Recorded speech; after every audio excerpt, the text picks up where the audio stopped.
Sachez qu'il n'est pas nécessaire que vous vous accrochiez à quelque chose par crainte de le perdre.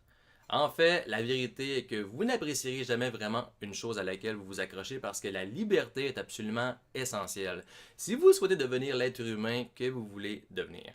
En d'autres termes, nous pouvons dire que l'énergie doit circuler librement en vous sans aucune obstruction si vous souhaitez réaliser vos projets de vie. Et ces barrières dont je parle incluent le doute, la culpabilité, le ressentiment et toutes les pensées de manque ou de limitation. Bref, toutes les idées négatives qui ont tendance à bloquer le flux d'énergie créatrice qui passe en vous et à travers vous.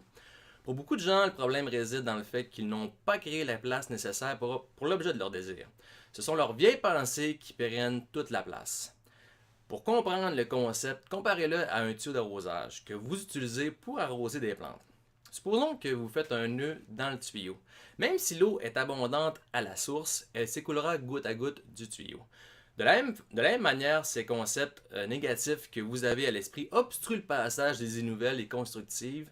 Et le principe s'applique tout aussi bien aux idées. Donc, par exemple, si vous avez l'idée de partir en voyage vers l'Ouest canadien et que vous en avez une autre qui vous suggère de voyager en Californie, vous serez contraint de faire un choix car vous ne pouvez pas aller dans les deux directions simultanément. Donc, il est indispensable que vous laissiez une idée pour pouvoir faire entrer une nouvelle idée en action. Donc, la raison ici est que la nature n'aime pas le vide. Maintenant, pour les 5 prochaines minutes, prenez conscience du fait que le processus décrit pour le tuyau d'arrosage est exactement le même que celui que vous devez entreprendre pour vous-même et votre esprit. Vous devez en effet ôter toutes les barrières qui vous entravent.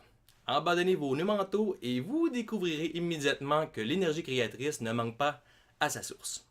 C'était Martin Sasseville qui vous aide à réfléchir avec succès.